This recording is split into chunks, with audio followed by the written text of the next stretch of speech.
അന്താരാഷ്ട്ര മത്സരത്തിന്റെ എല്ലാ മാനദണ്ഡങ്ങളും പാലിക്കുന്നതായിരുന്നു ജവഹർലാൽ നെഹ്റു സ്റ്റേഡിയത്തിലെ സുരക്ഷാ സംവിധാനങ്ങൾ. ഗ്യാലറി മുഴുവൻ നെറ്റുകൊണ്ട് ബന്ധിച്ചിരുന്നു. കവാടങ്ങൾ തോറും ജാഗരൂകരായ പോലീസുകാർ, കയ്യിൽ തോക്കും അതിനുവേണ്ട കിടിപിടികളും.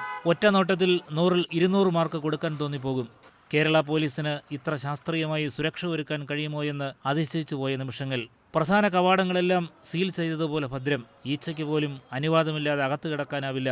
അപ്പോഴാണ് ക്ലിഫോർഡ് മിരാൻഡ പലസ്തീൻ വലയിൽ പന്തെത്തിച്ചത്. പിന്നെ ഒരു സ്ഫോടനമായിരുന്നു ഗ്യാലറികളിൽ. ഗോളടിച്ചതാരെന്ന് കളിയെഴുതാൻ വന്ന മാധ്യമപ്രവർത്തകർ പരസ്പരം സംശയം ചോദിക്കുമ്പോഴായിരുന്നു സുരക്ഷയുടെ കരുത്ത് വ്യക്തമാക്കിക്കൊണ്ട് ഒരാരാധകൻ മൈതാന മധ്യത്തിലെത്തിയത്. ഗോളടിച്ചയാളെ കൃത്യമായി കണ്ടെത്തിയ ആരാധകൻ അയാളെ ആലിംഗനം ചെയ്തിട്ടേ മടങ്ങിയുള്ളൂ.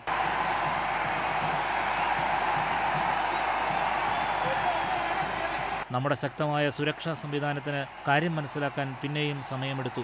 പിന്നെ അവരെത്തി അയാളെ പുറത്തേക്ക് കൊണ്ടുപോകുകയായിരുന്നു. ഒരു കാര്യം വ്യക്തമായി, സാക്ഷാൽ ബ്രസീലിനെ വരെ കൊച്ചിയിൽ കൊണ്ടുവരാം.